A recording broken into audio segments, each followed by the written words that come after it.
Olá, seja muito bem-vindo, seja muito bem-vinda. Hoje a gente vai mergulhar num assunto que é simplesmente a base para quem está começando na área de farmácia: os medicamentos que protegem o nosso coração e os nossos vasos sanguíneos.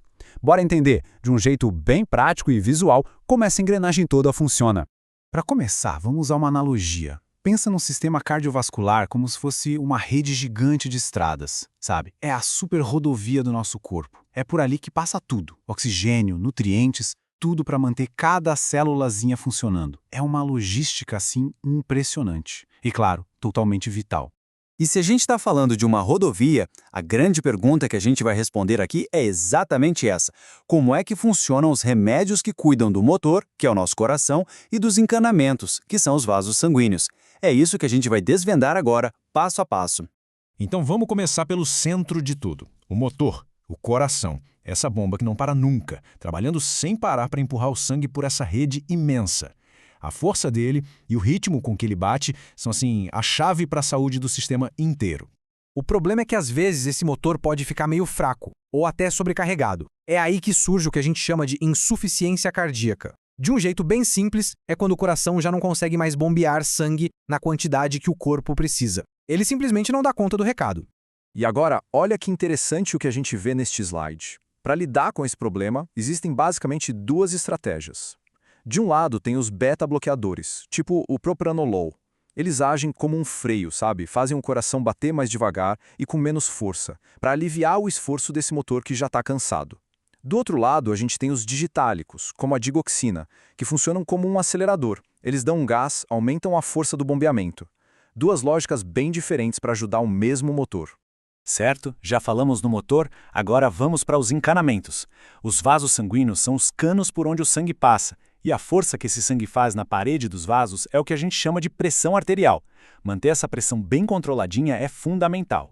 Quando essa pressão vive lá no alto de forma constante, aí a gente tem a hipertensão arterial. A gente costuma dizer que é a partir de 140 por 90. Pensa que é como ter pressão demais na tubulação de casa. Com o tempo, essa força toda vai danificando as paredes dos canos de forma bem silenciosa.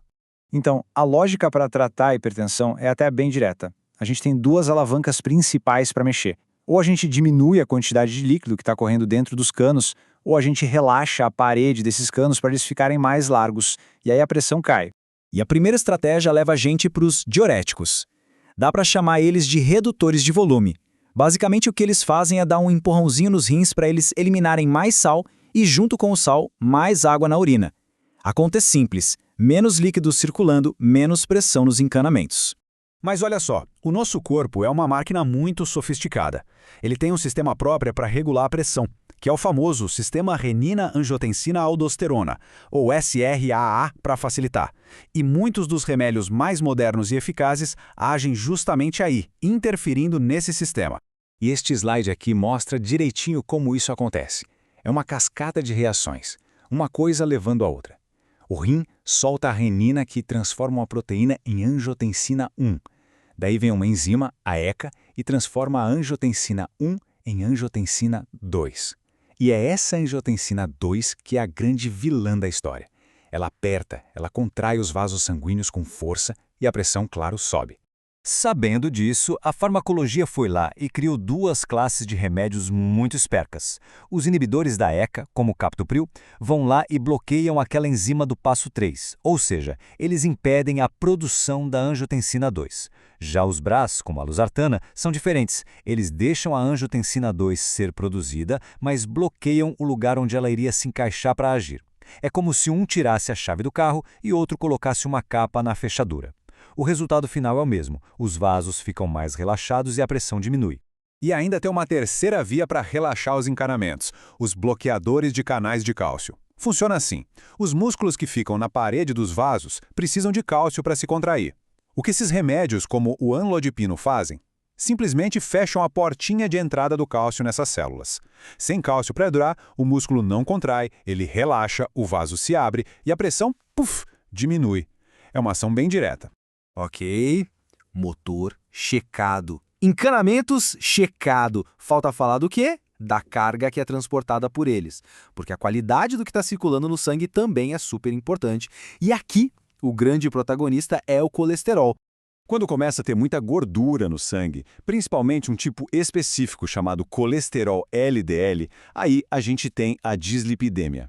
O LDL ficou com a fama de colesterol ruim por um motivo. Ele tem a mania de se depositar nas paredes dos vasos, formando umas placas que, com o tempo, podem literalmente entupir os nossos encanamentos. Para combater esse acúmulo de carga perigosa, a principal ferramenta que a gente tem na farmácia hoje são as estatinas. Elas, sem exagero, revolucionaram o tratamento do colesterol alto. Mas como é que elas funcionam? O pulo do gato é o seguinte: elas agem direto na fonte, lá no fígado, que é a grande fábrica de colesterol do nosso corpo. As estatinas vão lá e brecam uma enzima super importante nesse processo, a tal da HMG-CoA redutase. Ao bloquear essa enzima, é como se elas desligassem a esteira de produção.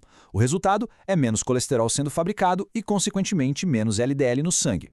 E um ponto muito importante é que nem toda estatina é igual, tá? Elas têm potências diferentes. Como a gente vê aqui no gráfico, a simvastatina, por exemplo, tem uma potência que vai de baixa a média. Subindo um degrau, a gente tem a atorvastatina, de média a alta potência. E lá no topo, a mais potente de todas, a rosuvastatina, que consegue reduzir o colesterol ruim em mais de 50%. Bom, e agora a gente chega no ponto que conecta todo esse conhecimento com a vida real, com a prática. Porque entender esses mecanismos é o que vai dar poder para o futuro profissional de farmácia realmente fazer a diferença na vida das pessoas. E este quadro aqui, olha, é como se fosse um mapa mental. Ele amarra tudo de forma genial. Ele conecta cada problema com a sua solução usando as analogias que a gente viu. Beta-bloqueador para aliviar o motor, diurético para diminuir o volume nos encanamentos, IECA e BRAS para não deixar apertar e as estatinas para reduzir a carga perigosa. É uma forma excelente de fixar o conteúdo. E essa citação do Dr. Claudernei Santana fecha com chave de ouro. Esse conhecimento todo não é só para passar na prova, sabe? É a base, o alicerce para poder fazer um trabalho de atenção farmacêutica, de farmácia clínica, que realmente ajude as pessoas. No fim do dia, o ponto é este.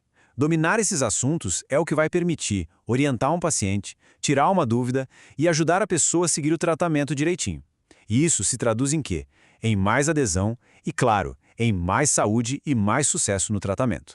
E para a gente terminar, eu queria deixar uma provocação no ar. A farmácia não para de evoluir, né? Então, pensando lá na frente, fica a pergunta: como será que a tecnologia, com aplicativos, relógios inteligentes e tudo mais, pode se unir a esse conhecimento para ajudar a gente a controlar ainda melhor doenças tão comuns como a hipertensão e o colesterol alto? Fica aí a reflexão.